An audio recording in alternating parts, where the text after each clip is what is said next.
Board of Supervisors to order, please. We will start with the Pledge of Allegiance. Please remain standing. Following the Pledge of Allegiance will be a silent moment of reflection. I pledge allegiance to the flag of the United States of America and to the republic for which it stands, one nation, under God, indivisible, with liberty and justice for all. Justice for all.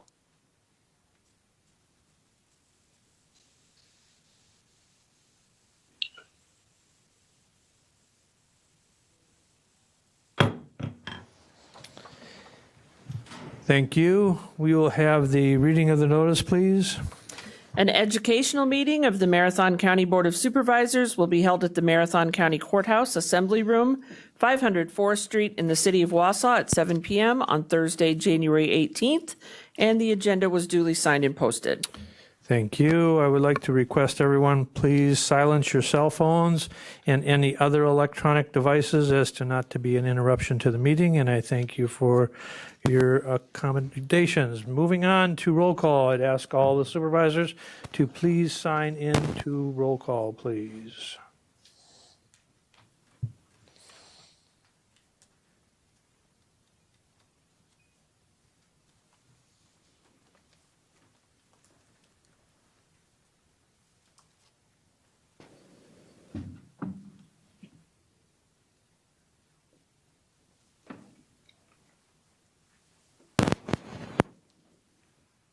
Supervisor Lamont here.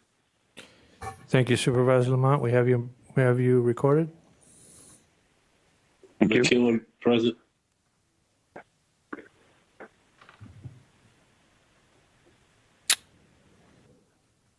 Thank you, and we'll move on to item number 6. I'd like to welcome all of the visitors that we have this evening and your interest in county government, and thank you for that, along with thank all of the viewing audience that we have with us this evening. We'll move on to item number 7, 15 minutes of public comment. No one had approached me, and I don't believe anyone approached the clerk. So there's no public comment this evening. We'll move on to educational presentation and or reports. And we will start with item number 8A, and standing committee chairpersons or designees. Any reports by standing committee chairpersons? Supervisor Robinson, please. Thank you, Mr. Chair. The Human Resources, Finance, and Property Committee began working on what to do with our property. We started out having the Conservation Zoning Planning staff do an inventory of all parcels. 90+% of what we own is in parks, forestry, or the airport. We're breaking down the categories into those that we're using actively, those that we've acquired through tax delinquency. We've got approximately 35 parcels there. We've got remnant parcels where we may have acquired right away for a road. We'll work on that at a later time, but we're focusing our efforts on that which is surplus. Buildings like Thomas Street, River Drive, the parking ramp or parking lot on the other side of the R store, the parking lot at UWMC, also known as UW Stevens Point, Wausau. But the administration is going to be working on developing requests for proposals for the 2 parking lot processes to see how that will work, and they'll be bringing that back to the committee at the end of February. But we're trying to develop a policy on how do we deal with those surplus properties, how do we engage the communities in which they're located, what's the goal of the county in the sale of those properties. But we're taking the concerns that were expressed during the budget process by Supervisor Marshall and others seriously, and we're trying to develop that policy, and we'll keep you posted. Thank you. Any other chairpersons or designees? Okay, we will move on to item 8B. We have an update from the TIF task force and the chair of the task force, Supervisor Oberbeck. And if you would, Supervisor, please.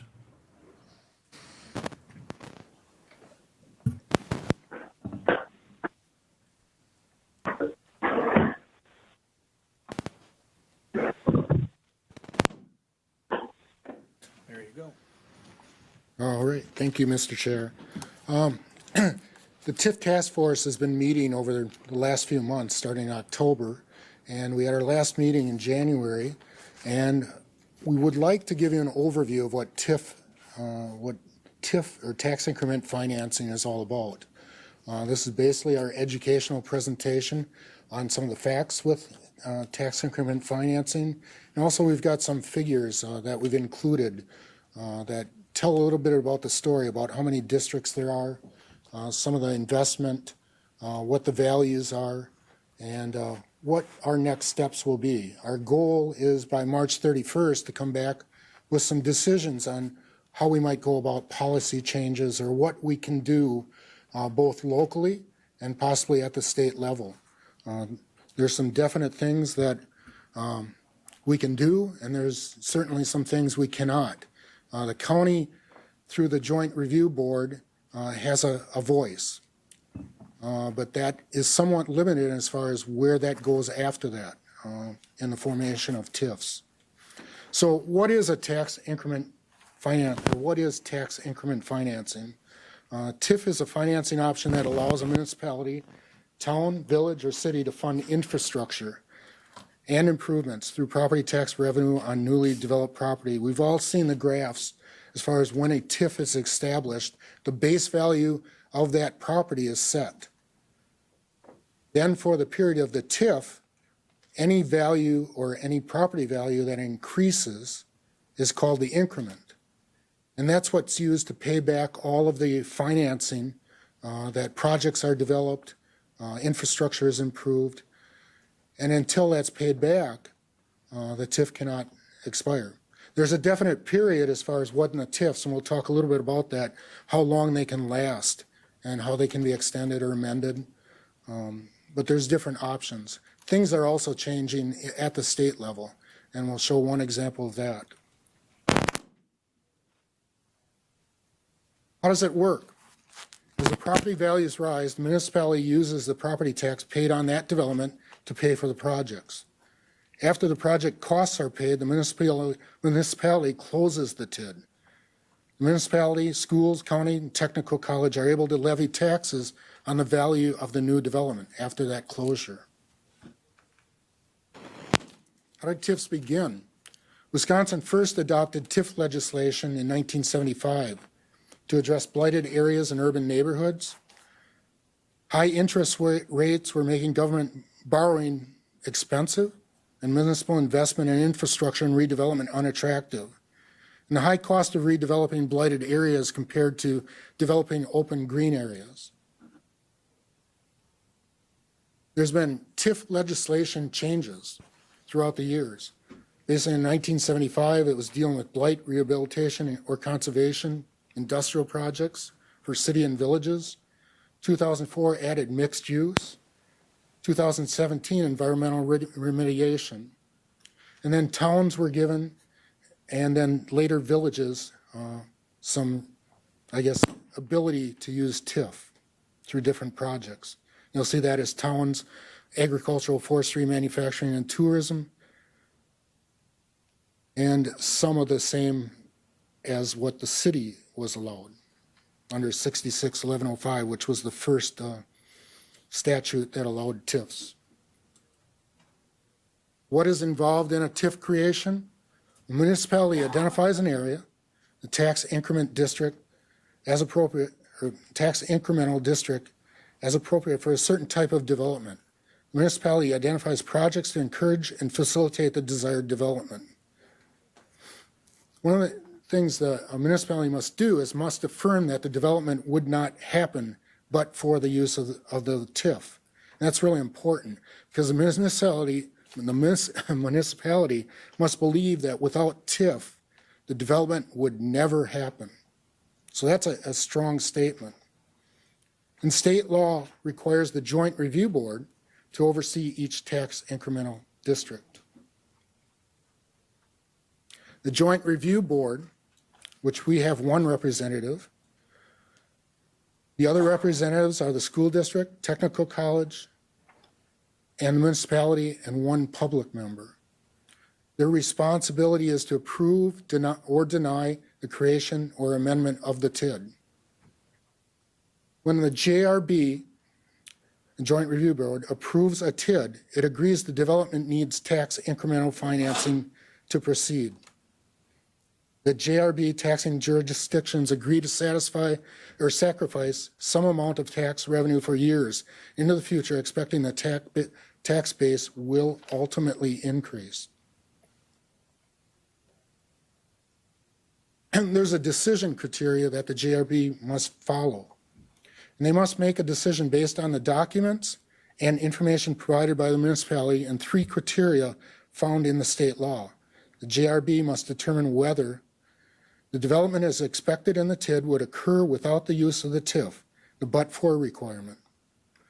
Economic benefits of the TID as measured by increased employment, business, and personal income and property value are sufficient to compensate for the cost of the improvements. Benefits of the proposal outweigh the anticipated tax increments to be paid by property owners in the overlying taxing jurisdictions. With the JRB document review, the municipality provides the JRB with specific information under state law.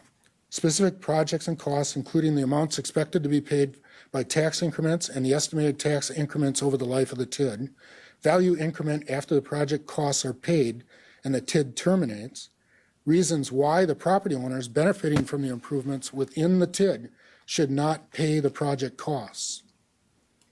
Share of the projected tax increments estimated to be paid by the property owners in each of the overlying taxing jurisdictions. Benefits the taxpayers will receive to compensate for their share of the projected tax increments. There's also additional documentation that JRB must review. That's public records, copy of the public hearing minutes and notices, planning documents, copies of the project plan and the signed development agreement, if applicable, and resolutions, copy of the Planning Commission and municipal resolutions. There's also an important part of this where the JRB has the responsibility to go back and look at the annual report and review it. This comes out in July 1st, required by the Wisconsin Department of Revenue.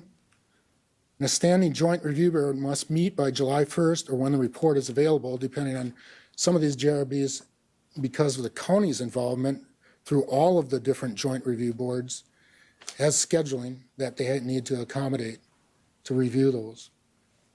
Reported items include general information, beginning fiscal balance, revenues, expenditures, future costs, future revenue, and ending fiscal balance.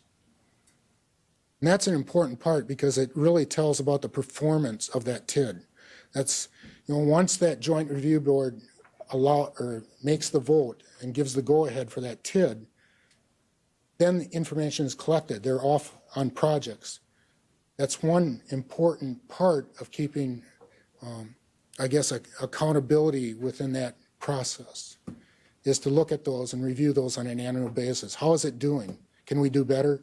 What are some changes? But the Joint Review Board really doesn't have any power after they approve or deny that.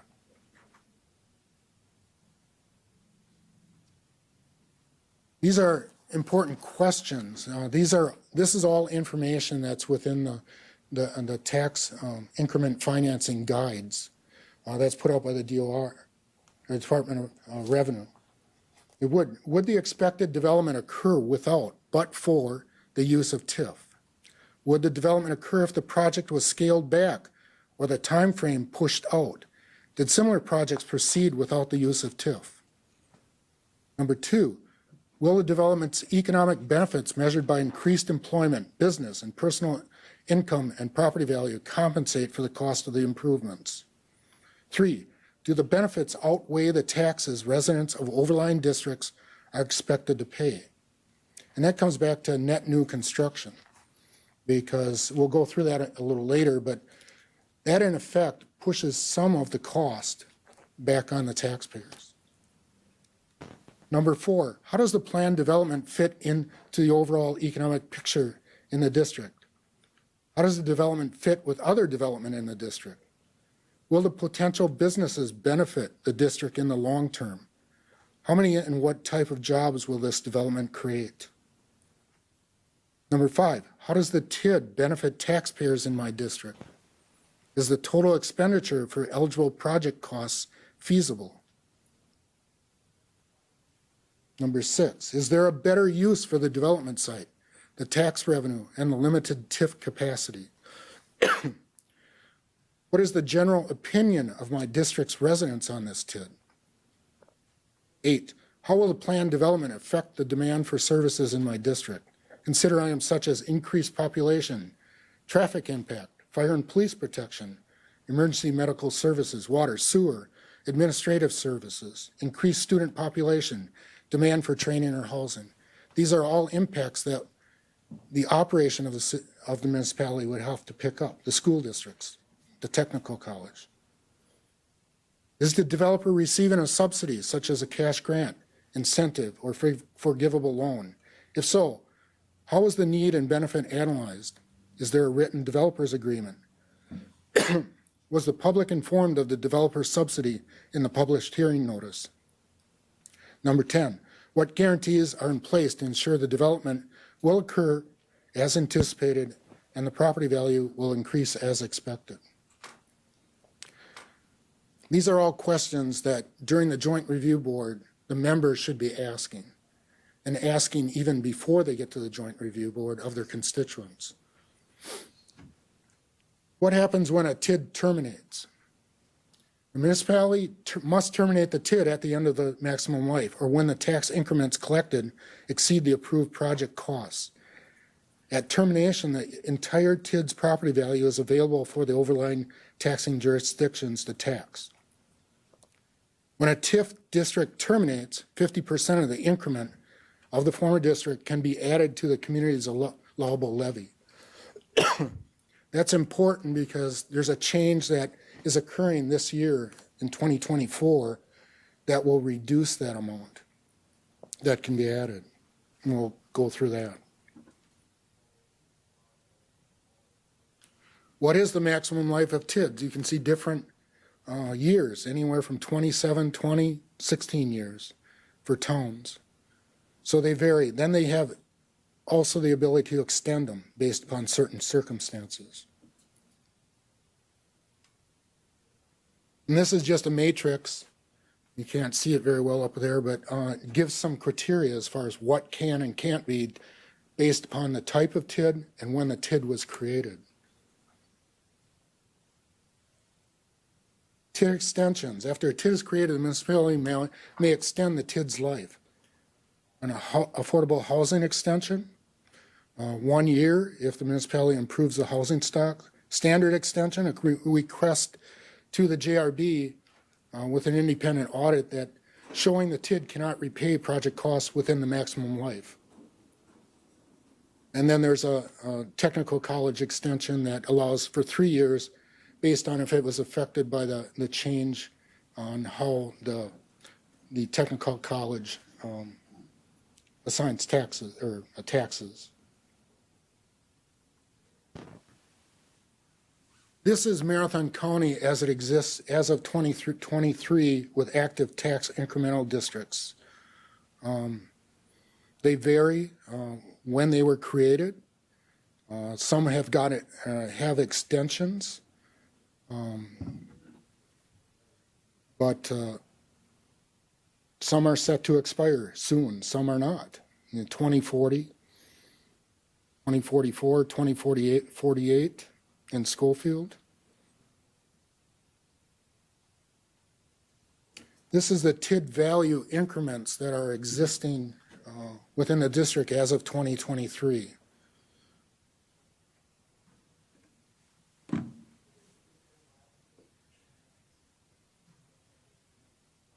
With that, I developed an Excel spreadsheet that shows some of the values. But if you look at the base value on the bottom in the yellow, maybe I've got copies here that I'll pass out. Give you an idea of what the values and years.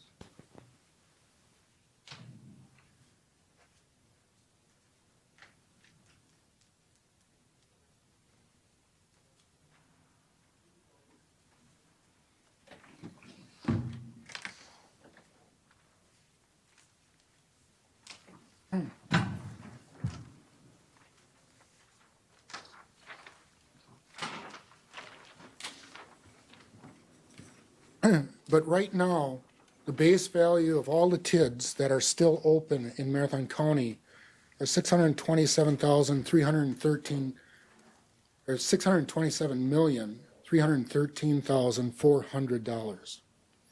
The increment that's within these TID districts is $1,399,165,800.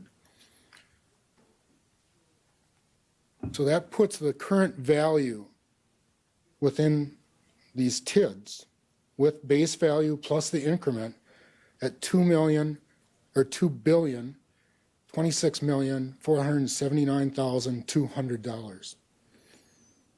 And if you divide the increment over the base value, it's 223%. Now, not all that increment can be used because it also has expenses that are not shown on here. But it gives you an idea of where some of the how we could start, or how the performance could be analyzed, which are doing better, which are not. You can see everything with black in the EXT column is where an extension was granted. And you can see Athens has one that's 37 years before it closes in 2032. It started in 1995. Everything in red is basically over the maximum life. So we've had extensions with many of the TIDs. And some have closed that we don't see on here.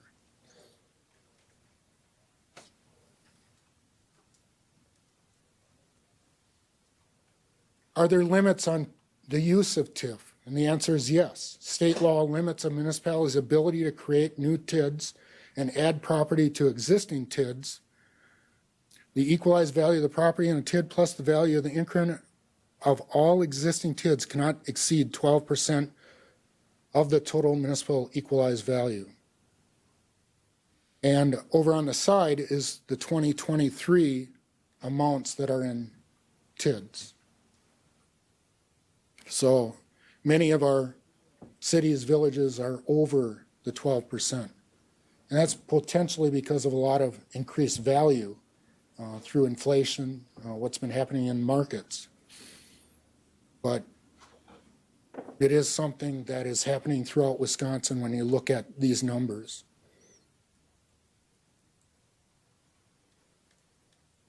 Then we get to net new construction, which is something that allows municipalities to increase their levy.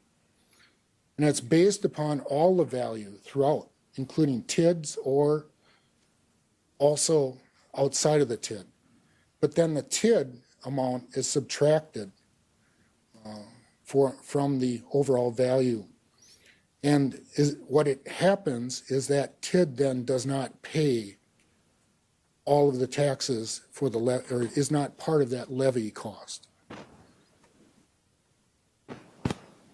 So net new construction, you'll see, affects the tax rate slightly, not a lot, but it does affect it.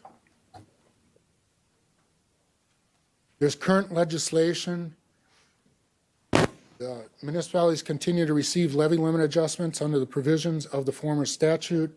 Annually, the levy limit is increased by a percentage equal to 100% amount of the net new construction that occurred in the TID in the prior year. So net new construction equals the value of the improvements added minus the improvements removed. That would be in the case of demolition, removal of properties within that district. At the time of TID closure, a one-time levy limit increase is allowed, an adjustment equal to 1/2 of the percentage of the final increment value of the TID divided by that same year's TID out value. And I'll show an example of that, how that affects that. In the event of a subtraction of territory, you're provided a similar one-time levy limit increase based on the value of the removed territory. In 2023, Act 12 changed this. Instead of 100% of net new construction, the annual adjustment will be reduced to 90% of new construction, not net new.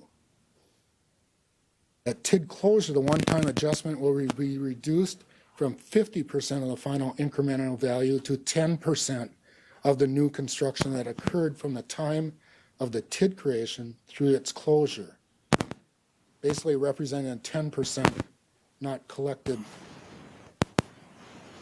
with the 90% of the new. The TID is closed within 75% or less of its expected life. The 10% closure adjustment has increased to 25%, an incentive to close that TID faster. The joint review will also determine the TID's estimated life, a number which may not necessarily be the maximum permitted statutory life. That means the joint review board could say 20 years, 15 years, based upon the type of projects that are presented, what type of TID it is. They're going to have the ultimate control of setting that. That's in the law for any TID created after October 1st of 2024. Here's an example of what that means. A comparable, if a TID that was created prior to October 1st, 2024, the final TID incremental value is 15 million. The TID out equalized value at the time of closure was 500 million. And the final value, when you divide that out, is 3%. You multiply that by 50%, you're allowed a levy increase of 1.5%. Now the new law for TIDs created after 10/1/24 is new construction during TID was valued at $10 million. The TID out equalized value is the same, 500 million, but now the new construction as a percent of the TID out is 2%, 10 million divided by 500 million.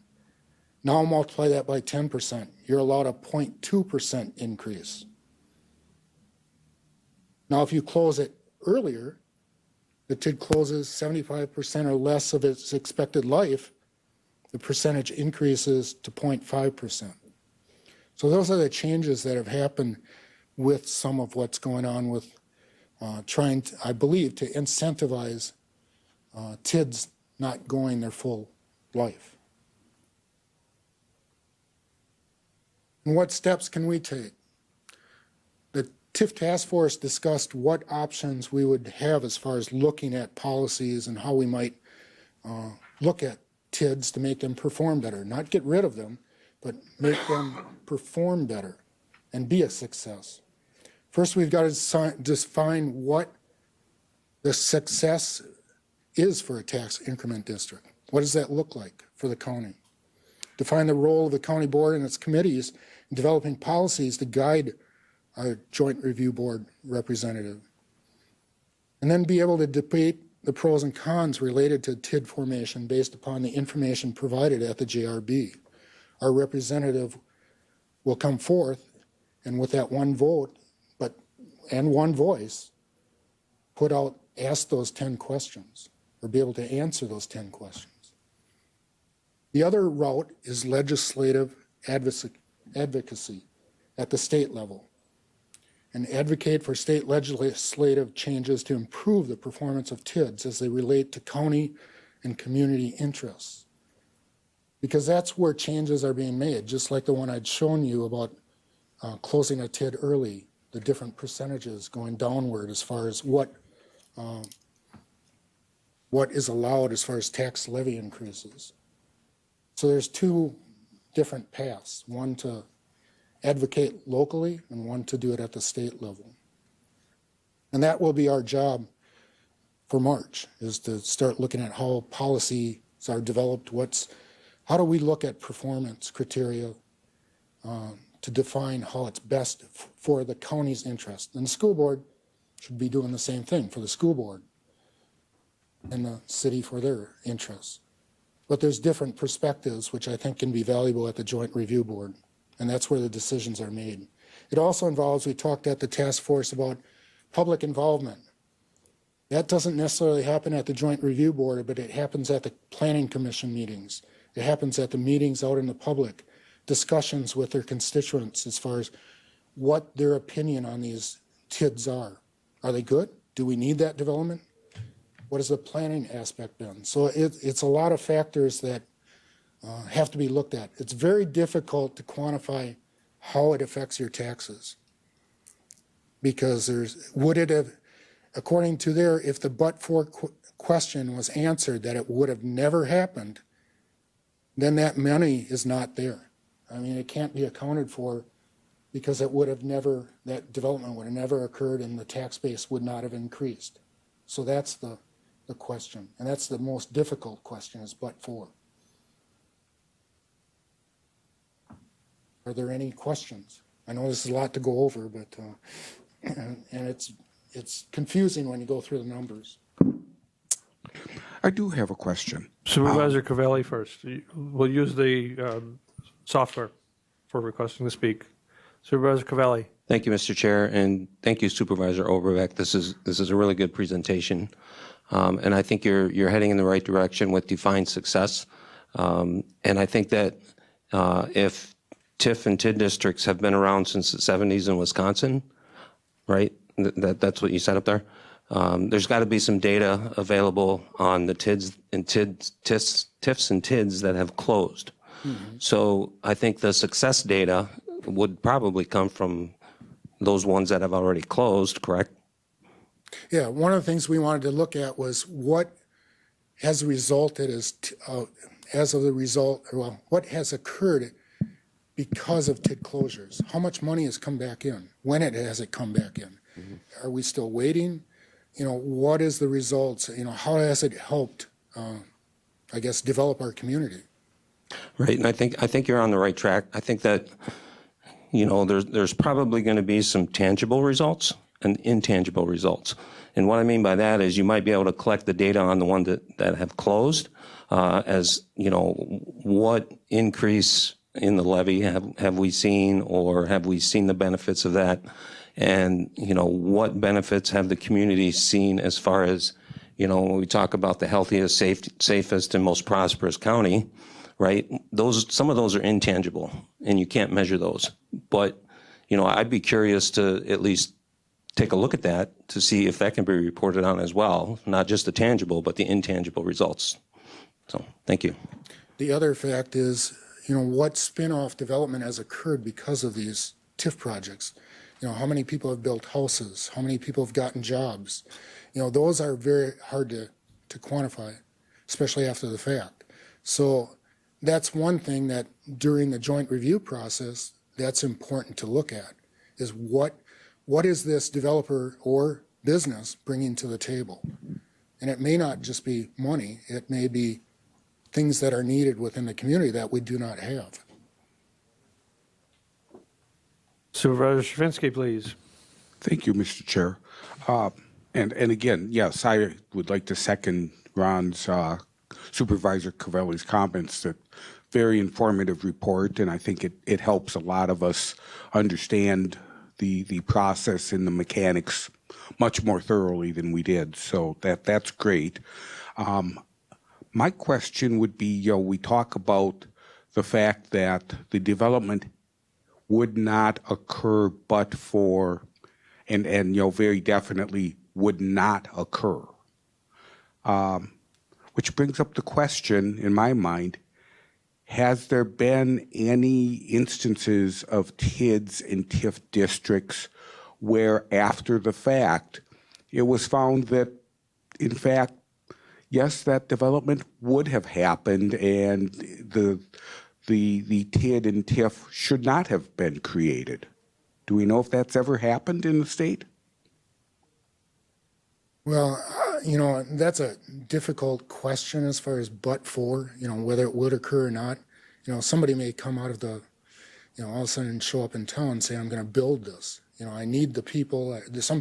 Something's changed in the last few years that made it happen. But at the time, in the Joint Review Board's view, and in the Planning Commission, and in the cities, that they view that, or the village or town, they view that as not ever going to happen. It sat for years, or it didn't develop. No one's interested. but here's an opportunity. Do we do it or not do it? And that's a difficult question to say, should we go ahead with it? But they're going to look at all those 10 questions. You know, is the development needed? Is it going to provide jobs? Is it going to provide spin-off businesses that support that business? So it's a very difficult decision. But the more discussion that happens at that board and more involvement, the better that decision's going to be. And it will stand up for a test of time until that person walks in and says, I'm going to build that. And you didn't expect it. Indeed, yes. None of us have a perfect crystal ball, so. No. But I was just wondering if that had ever been challenged. So thank you. Supervisor Shaw, please. Thank you, Chair Gibbs. Inasmuch as tax increment law exists in Chapter 66 of the state statutes, in that same chapter, there is impact fees that could be implicated. I cut my teeth in the construction industry down in Manatee County, Florida, and Manatee County uses impact fees exclusively, I believe, even to this day. And as of the middle of last year, they had a $4 million surplus in their fund. So has the task force taken that into consideration for something to explore? I know it's not popular with developers to have to pay an impact fee, but it's, as I read through it during your presentation, I could see where maybe that's something that should be looked at in addition to the TID funding. Maybe impact fees would be a better approach to paying for the expansion of the. Yeah, one of the comments I would make is that, you know, we, as a member of that joint review board, don't really have, you know, it's brought forth by the municipalities as far as how they're going to approach this project. So they're really in the control. What we could do is maybe facilitate some discussion on impact fees or other financing alternatives. But they're the ones that are going to be approaching, you know, defining that project with the TIFs. We're really focusing on that. And if I may, Mr. Chair, follow up. Thank you. So that would be something I would like to see the task force explore, the impact fees, in addition to carrying on any other. I think it could be looked at as far as a comparison on how that would help or what advantages or disadvantages. Supervisor Longhorn, please. Thank you, Mr. Chair. I'd also like to thank Supervisor Overbeck for providing the presentation this evening. The one thing I wanted to add was in regards to Supervisor Scherfinski's comments. I don't believe we ever had any discussions about the development taking place after the TID had been created, but we did have discussions about communities denying TIDs because they determined that the development would happen anyway. I know we had discussions about that. So, There are thank not you. all yeses. You know, Lisa had provided some information on what the city has done. You know, and not everyone gets through. Some don't even show up at the different committee levels. So some of that is filtered out before it gets there, and the best ones are coming forward. So, and then they're analyzed. But we did have discussions on yeses and nos, you know, and why. I think that's still going to be an ongoing discussion from what I've heard for the last 5 meetings of 2 hours plus. So. The one question I guess that I would pose is, you know, we've seen the graph that you had there, that there's a fair number of TIDs and fair number of municipalities that are in excess of 12% of their total valuation in TIDs. And obviously the Joint Review Board doesn't have any authority to force closure or require closure. 2 questions, I guess. One, does the municipality have the ability to add additional TIDs once they're exceeding the 12%? According to state law, no, but I don't know how this is being enforced, because when I looked through today, I looked and went back and looked at these numbers, and throughout the state, they're exceeding. But overall, the state is not over. Right. So I don't know what the DNR has as far as a penalty or a check on these. They're putting a 5, 7, and 12% check between the municipalities, but I think a lot of that has happened in the last few years where the values have went up so quickly. And now it's going to be, if you've had a lot of new development in your TID districts and not much development outside of the TID district, that number is going to escalate, especially with new facilities, new infrastructure. That value is going to go up quicker than in the older sections of the municipality. Well, I clearly can see when the infrastructure costs and projections of the infrastructure costs are not paid off and they've exceeded, and the TID isn't required to close.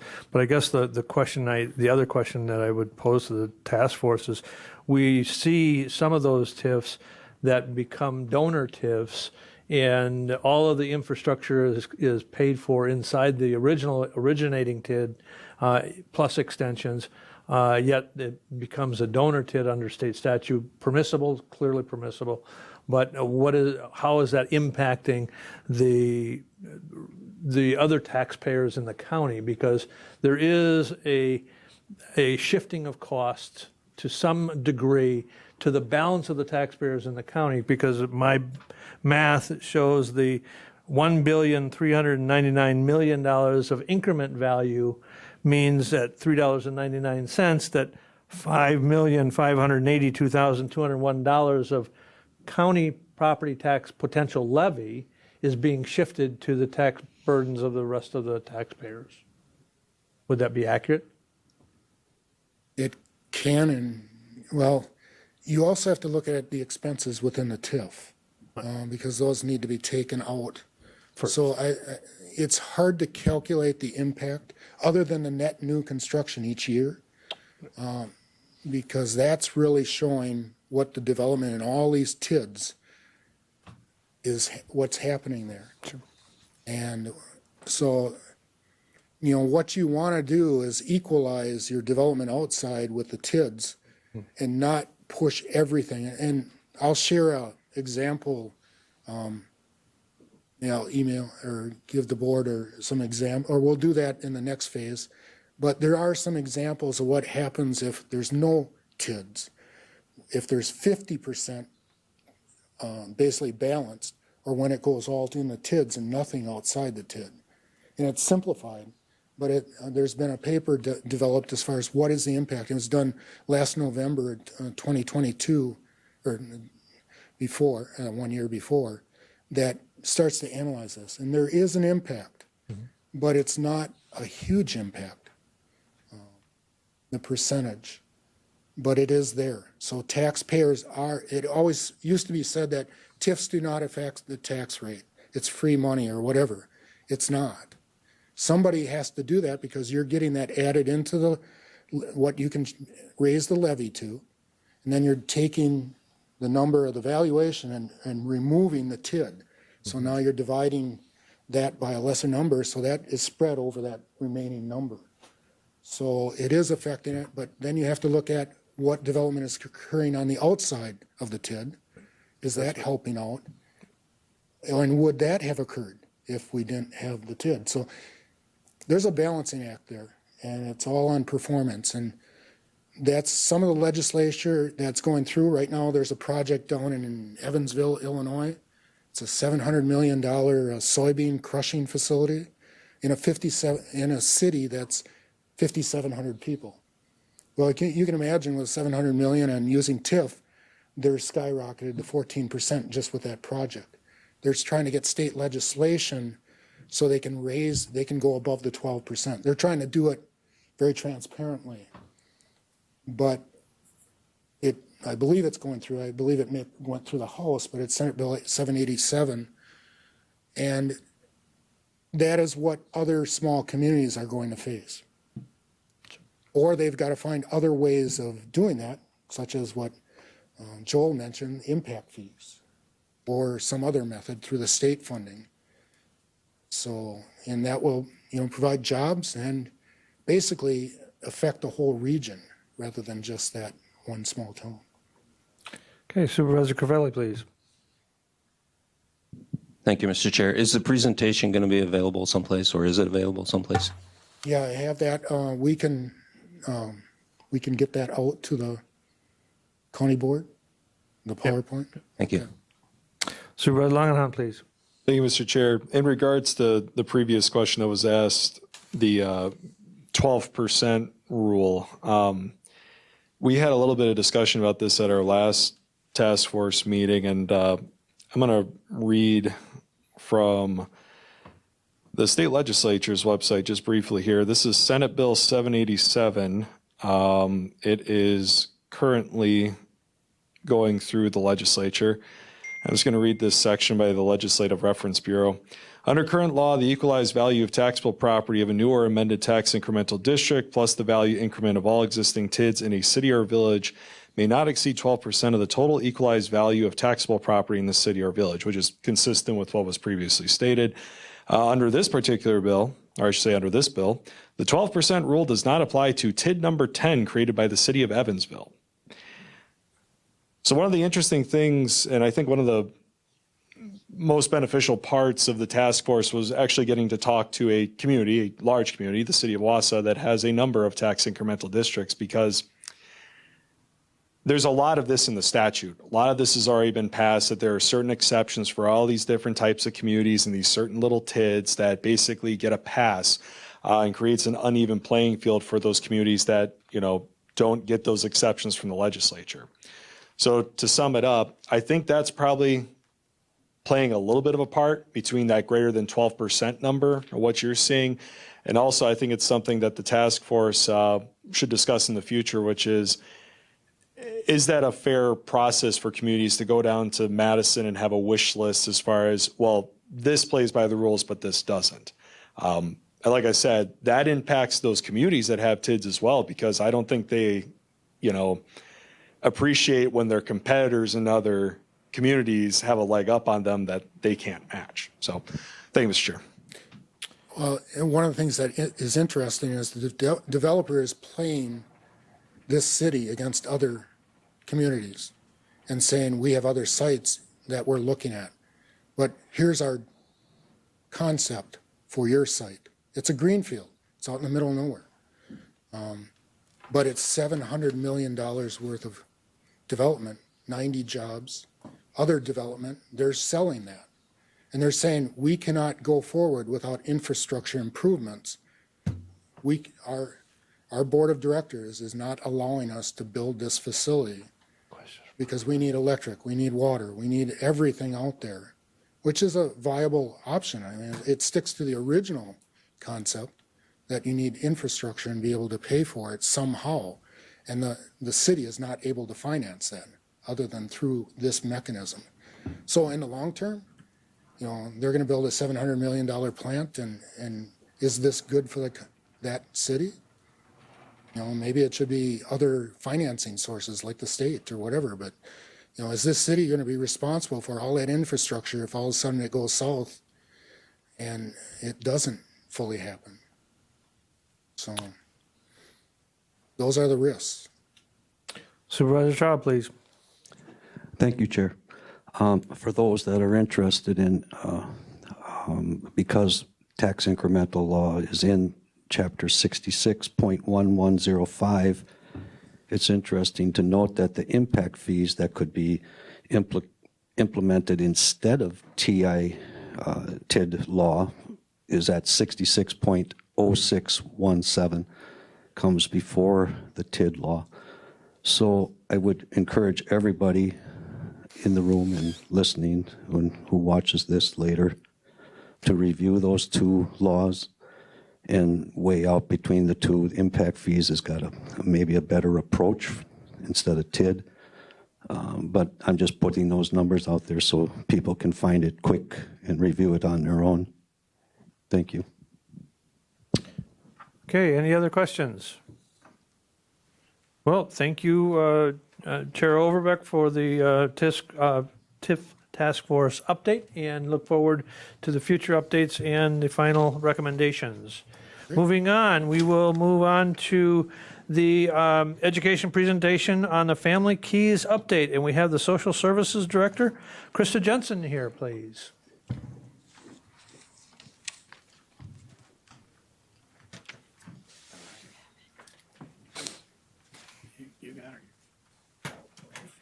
Yeah, just click this.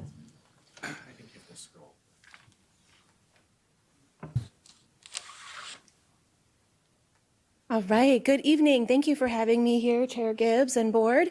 I'm really excited to be here today to share with you our Year 1 overview of the Family Keys program, which is a program really designed to support child welfare engaged families who are experiencing housing instability. Okay. So our goal is to strengthen families by keeping them together and being a stepping stone to support families as they work to achieve a key of their own. This was really designed to help families who are struggling with housing stability to move into housing quickly and then achieve self-sufficiency in housing stability over a period of 3 to 9 months. So Family Keys transitional housing program and case management is secured with NCAP. They secure the housing leases within 30 days of the referral that's been made by the Department of Social Services. And then those leases are sublet to the individual family who is staying there. The rent is paid while case management provides individualized supportive services and referrals to the families to help them achieve that self-sufficiency. They have weekly contact with the families for the first 90 days, as well as weekly contact with the DSS social worker. And after a period of 90 days, the family, the NCAP case manager, as well as the DSS social worker sit down and talk about what does that continued contact need to look like? Do we need to continue to meet weekly? Can we extend that out to every other week? Can we just move to phone calls once a week and see you once a month? So really, where's the family at? The point of doing that is Family Keys is designed, as I shared, to be a 3 to 9 month long program. And so once we're hitting that 3-month mark with families in about 90 days, we want to start backing out to allow them to start moving forward on their own, to be able to make sure that they can achieve that self-sufficiency instead of staying in there until, you know, we're at the 9-month mark and then we're out and you're on your own. So really setting them up to be successful going forward. Let's see. So briefly, a little bit about the requirements for the participants to go into the program. Obviously, they need to have a housing need, and the housing need needs to be the primary concern that is present of why we are intervening with the family at this time. So we do not have other active safety threats around, say, child discipline or drug or alcohol use or mental illness that are causing safety threats to the children for the families who are placed into this program. It is specifically around a need of housing. Families then also have to sign and agree to a handbook, which you had as part of your packet. There's a couple components to that I would encourage you just to look at maybe specifically, partially around the personal financial agreement. And so in short, what that means is any individual who is participating in this program must agree to save 30% of their net income so that they can be sustainable going forward. They must agree to show their bank statements to the case manager on a monthly basis and to be saving that money. There's also the piece around being employed, so they can save those funds, or being engaged in a education program so that they can become employed. We also work on skill development, skill building, things even around how to interact with your landlord, how to have discussions when you're concerned maybe there might be something going on with your home, how to make sure you're paying your rent on time, your bills on time, your utilities, all of those things that go into renting or owning a home that oftentimes our support networks are teaching us as we grow up and we learn those independent living skills that for most of the families who are engaged in this program haven't had that role modeling before for them. The other piece in the handbook they have to agree to, of course, is no substance use. We are able to drug test the individuals at a time when we feel like it might be necessary. And as I shared before, none of them are actively struggling with alcohol or drug use who are entering into the program. And then the last component that I think is really important is around visitors. They have to agree to share who their visitors might be with our case manager. We conduct a background check on all visitors, no matter how long they are coming. We have the ability to share how long they are able to stay, and then we have the ability to ask them to leave. They have to provide us 24-hour notice of visitors that might be coming so that the appropriate background checks can be conducted and that we can provide the approval or disapproval for the visitor that they're seeking. So that's a little bit of an overview of what the Family Keys program is. I'm going to share a little bit now just about the grant. So the Department of Children and Families and Marathon County Social Services were able to sign the contract. It's the very first contract I signed as the interim director at that time on January 12th, 23. So we are just over a year into this program, and this grant runs through June 30th of 2025.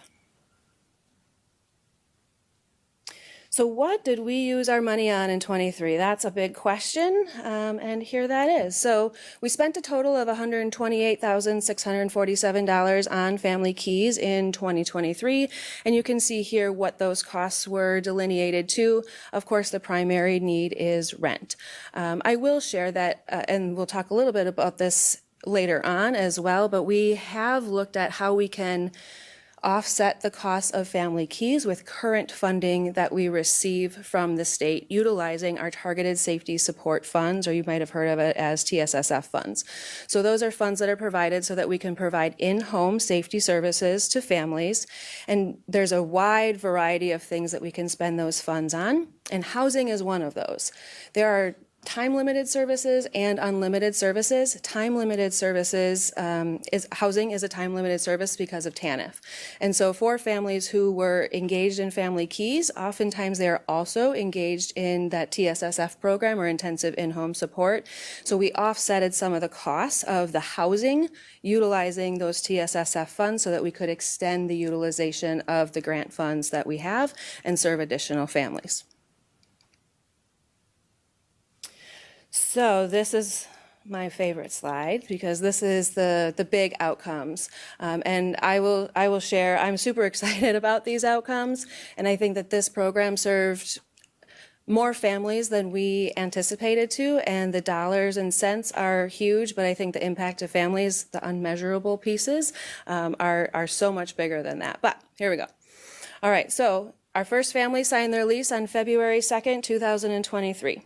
Since that time, we have served 16 families and 46 youth in our program, and we were able to prevent the removal of 38 kids from going into out-of-home care or re-entering out-of-home care. That is a huge, huge number of kids.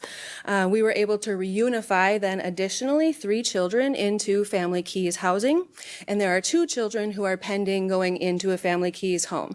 So sometimes we'll place the parent in the Family Keys home, make sure things are set up. We have childcare all arranged, the home is set up, they have all of the equipment that they might need, and then the children are moving in. So we have 2 that are pending.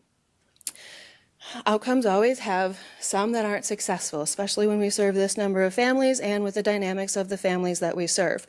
So we did have 3 families who were not successful in our program over this last year. And the reasons are variety. One family just was really unwilling to agree to the visitor policy and wasn't able to abide by that. One family just decided that this was a lot. You really have to be willing to sort of let us come in and see a lot of things and talk to you about a lot of things. You have to be ready to engage. And then the other family, they just weren't successful with being able to maintain on the right path. So one of those children was able to ultimately remain with their parent, which is great. One of those children did end up in permanency under guardianship. And then the other child did have to go into out-of-home care for that unsuccessful family. In addition, we do have 4 of the individuals who were in our Family Keys housing about to take over their own lease for their very first time. And so they are taking over the lease that they're currently residing in, which I think is one of the great things about this program. Your home can be in the community where you would like to live, right? It could be in Schofield or Wausau, or wherever you might work. It could be in any place. But they're then able to take that over if they're successful, if that's the home where their children are attending school in that district, and I work near this house and we're really comfortable here. They're now able to take it over, and they've been able to establish that relationship with the landlord over the period of time they've been engaged in Family Keys. So now that landlord is willing to rent to them, whereas in the past they had barriers getting into housing on their own because of eviction histories, drug histories, and things of that nature. Additionally, landlords are able to see that they have the finances put aside, and I can trust that this individual is going to be able to pay their rent, pay their security deposit, and all of those pieces. So that's really huge. We are in the 16 properties or 13 properties that we currently have secured, we do have 4 unique different landlords. And so we are continuing to work to extend our landlord list. 2 of those are private landlords and 2 of those are larger corporation landlords that we're currently working with. So what does this mean, the fact that we prevented 38 removals and we served 46 families? That's all great, but what does that mean for our dollars and cents, right? Here it is, 38 kids being prevented from going into the very lowest level of care. And so that's the way that I calculated the dollars, is just the lowest level of care possible, which is unlikely that all of those children would have had to go into the lowest level of care for 1 year. So that's the way we equated it. So we saved $377,492 of taxpayer dollars for out-of-home care. That's a huge, huge amount. The 3 children is not included in that. Since the time that they reunified home, we've saved almost $4,000 just on those 3 children alone in the last 3 months. So they reunified 3 months ago. So I wanted you to be able to see what would it mean if Marathon County taxpayer dollars did pay for Family Keys. Reminder, it does not, right? We're all grant funded. So in the event that taxpayer dollars spent the $128,647 spent on Family Keys, you would have doubled your investment, right? You would have saved $248,845. So that, again, those are great dollars saved in '23, and we still can't quantify the dollars of the life of the family, of the social and the economic impact to our community of not placing those children on out-of-home care, the impact to those children not enduring that trauma, and then potentially being able to see what it's like to have stable housing, seeing that role modeling, and then them not repeating that cycle going forward. I think this program has lifelong impacts that are going to be difficult to measure in all of those little areas, but even just the dollars and cents is pretty amazing. So I wanted to share next with you just some two or three statements that I was able to gather from an individual who was our very first individual to go through the Family Keys program. And when she wrote this statement, she was just 3 months in, so I think that's important to consider. And then we also have a statement from Jake Pitchard, who is the NCAP Family Keys case manager, as well as a social worker. So I'm going to read those to you.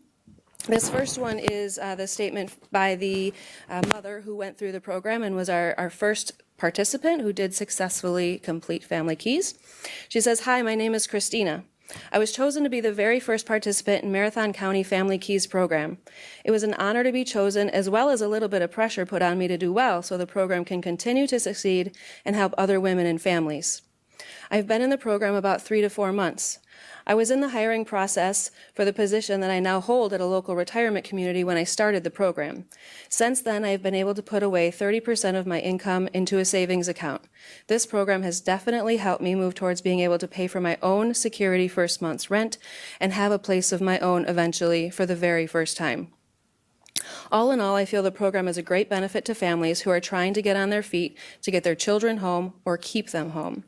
The only suggestion I have regarding the program would be that the coordinators reach out to local landlords more, because the only issue I see coming now is the ability to rent apartment on my own with not the best history or record.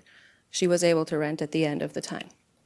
So maybe in the future, they might want to find landlords willing to give second chances as well. In closing, I just want to say this program is a great asset to Marathon County, and hopefully more counties will get programs like this because they're a great benefit to putting families back together and keeping them together." Jake, who's our case manager, says, "Personally, I've had a great pleasure to get to know the families enrolled and watching them succeed, obtaining independent status along with regaining custody of their children. While there have been a couple of unsuccessful discharges from the program, I've come to understand that it is the nature of the program and there will not be a 100% success rate. At this time, I have had a number of families that have expressed gratitude and appreciation to the program, even to the extent of speaking highly of the program to others in the community." And then the last is just a note from a social worker. "Having Family Keys housing is a resource that has been immensely helpful when working with families experiencing housing insecurity. Families in the program get a break from paying their rent to get caught up on bills, secure employment, and get other vital services in place for themselves and their children, while saving up to become self-sufficient. Families have also been able to build rental history and a positive relationship with the landlord. One family is in the process of taking over the lease from Family Keys and will be successfully discharging the program with their own home and money in their very first savings account.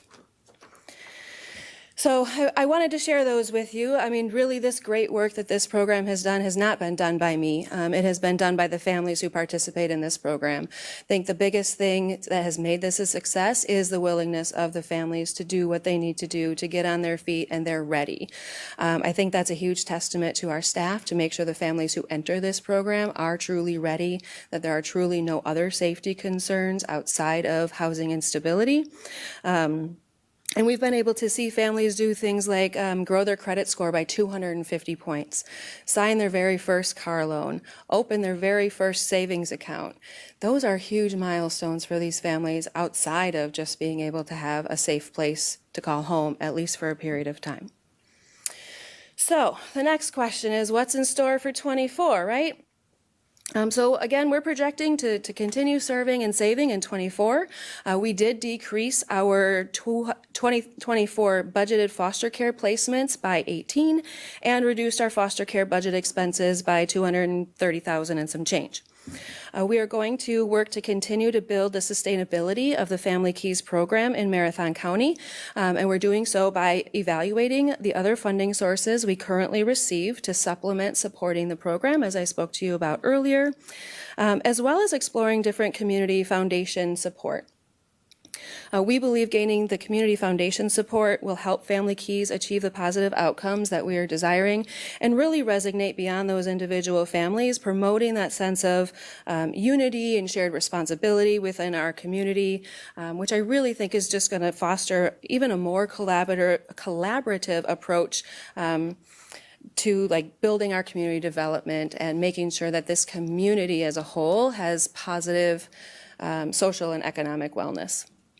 And so in 2024, the grant funding that we have to spend on the program is $122,500. So those are the funds that we're working with for 24.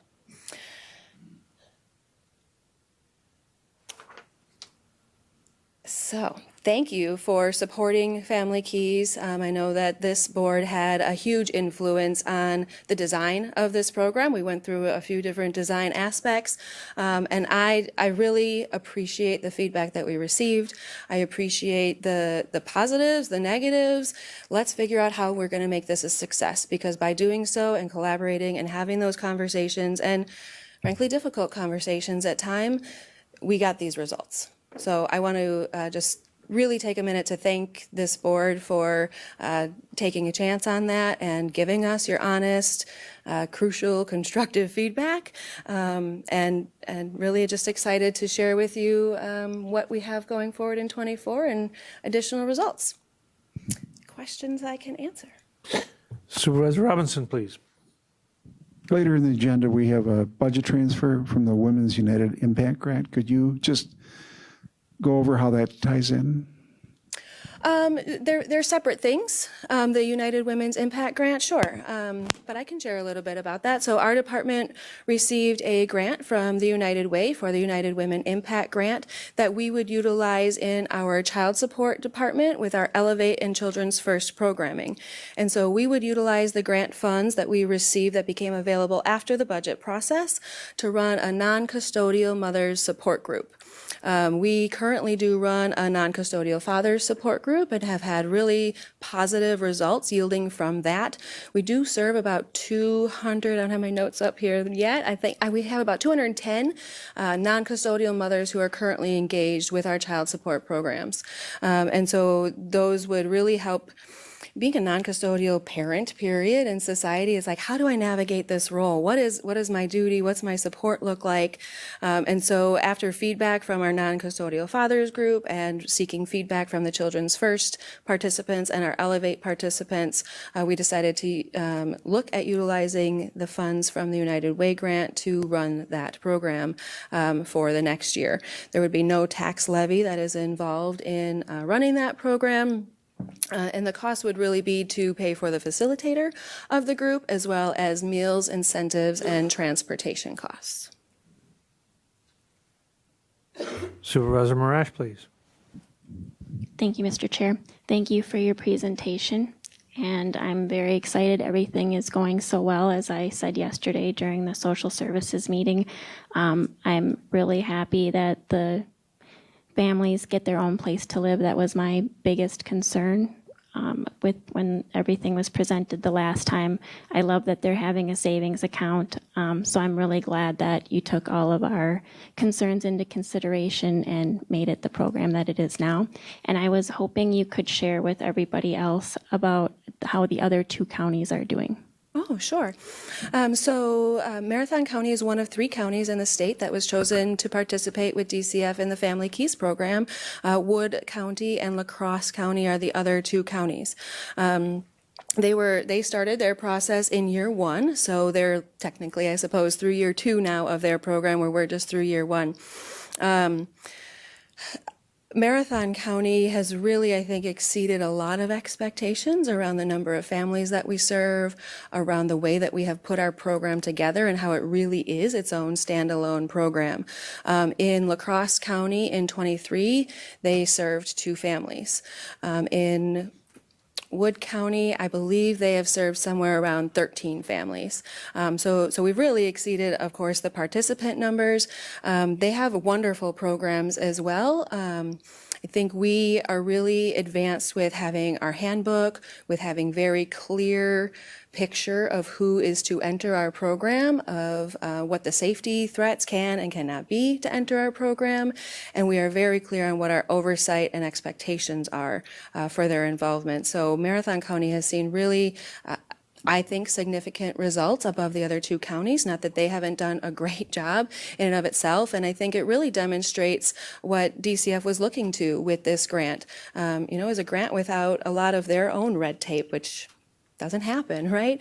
That we got to spend the money in the way that we needed for our communities. Every community is different, and so they've had their results that have been really beneficial for them, and we've had ours that are really beneficial for ours.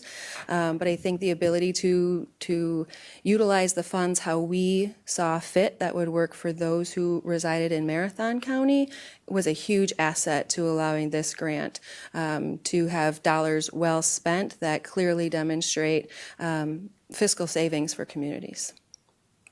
Supervisor Langenhahn, please. Thank you, Mr. Chair. Given those previous comments then with La Crosse and Wood County, who's responsible for doing the overall program evaluation for this program? Is The it Department of Children and Families. so the state? Yes. Thank you.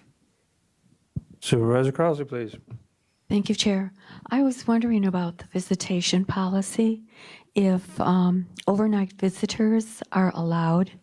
And I was wondering also about no alcohol or drugs. Does that mean they can't have a glass of wine, a bottle of wine, or beer in the home? Sure. So in regards to the visitor policy, they could have individuals spend the night if that was pre-approved and their background check was appropriate and there wasn't any safety concerns or something of that nature. So they certainly can have visitors. We just need to be aware of them and make sure that everybody is going to be safe. In regards to your second question around could they have a glass of wine with dinner, I would say the answer to that is probably yes, right? We don't have unrealistic expectations, and if significant alcohol use, substance misuse has not been a concern for them, then the fact that they might have a glass of wine with their meal is maybe no different than the fact that I have a glass of wine with my meal. Many of these participants, as you saw, we have prevented removal for, and so there wasn't a lot of those other safety concerns for them coming in, but they were families living in their vehicles without housing stability. And so by giving them that housing stability, we prevented removing their children, and they're able to behave as a responsible adult would until we would have any indication that they're not able to do so. Thank you. It sounds like a wonderful program. Thank you. Thank you. Any other questions? Seeing none, Krista, thank you so much for, one, the great presentation, but also the leadership that you've demonstrated and the success of the program that we've had, and look forward to continued success. Thank you so much. We'll move on then to review and discussion of Tuesday meeting agenda items. Under items 9, we have 9A appointments, and 9A1 is the 2024 Emergency Fire Wardens. For the town of Bevent, Denise Montgomery. For the town of Hamburg, Jerry and Jody Block. And for the town of Mosinee, Jeff Kios at Charlie's Hardware. Any questions on those appointments?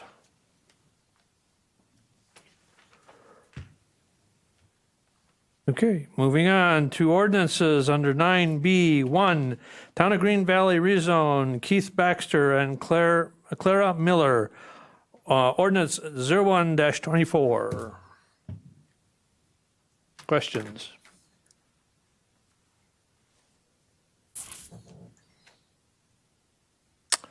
Okay, item 9B2, Town of Gunther rezone, Tim Vreeland on behalf of Paul and Carrie Simons.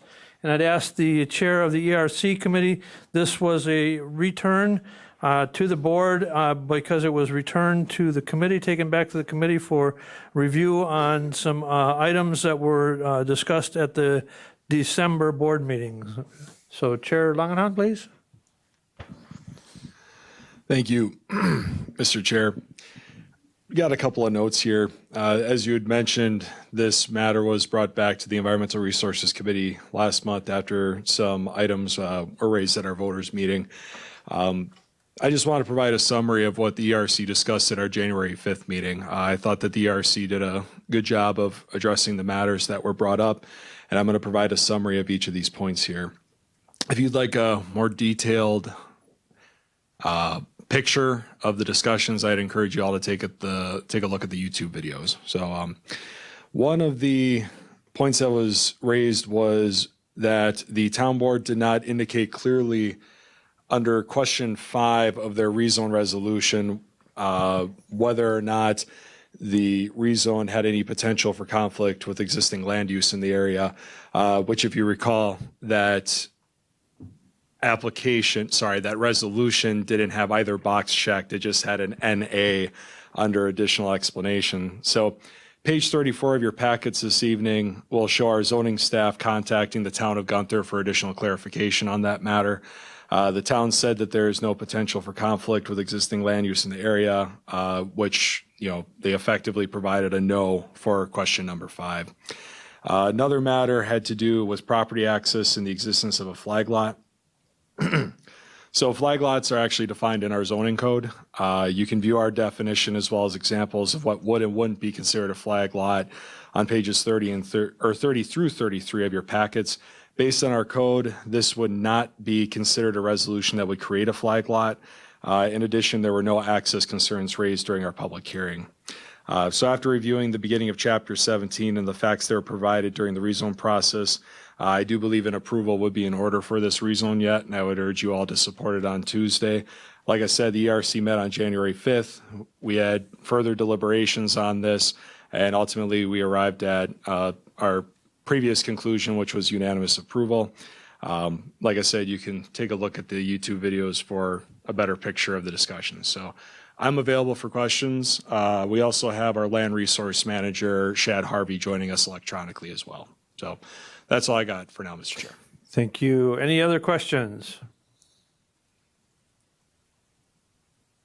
Okay. Seeing none, we'll move on to item 9B3, a Town of Spencer rezone. Tim Vreeland for Steve Banks, resolution 03-24.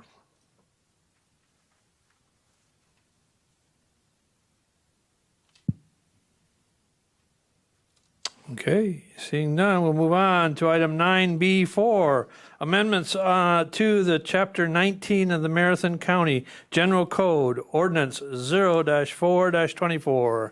Any discussion?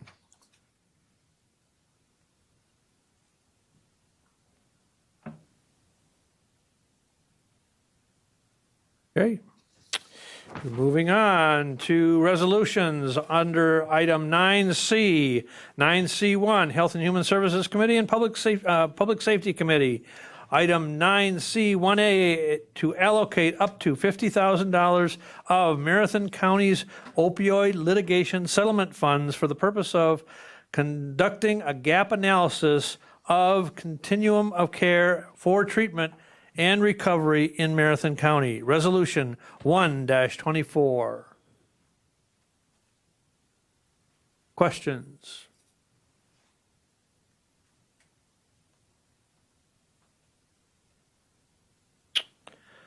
Okay, and moving on then to item 9C2, Human Resources, Finance and Property Committee at item 9C, 2A, a 2024 budget transfer for Marathon County Women United Impact Grant, Resolution 2-24. Any questions?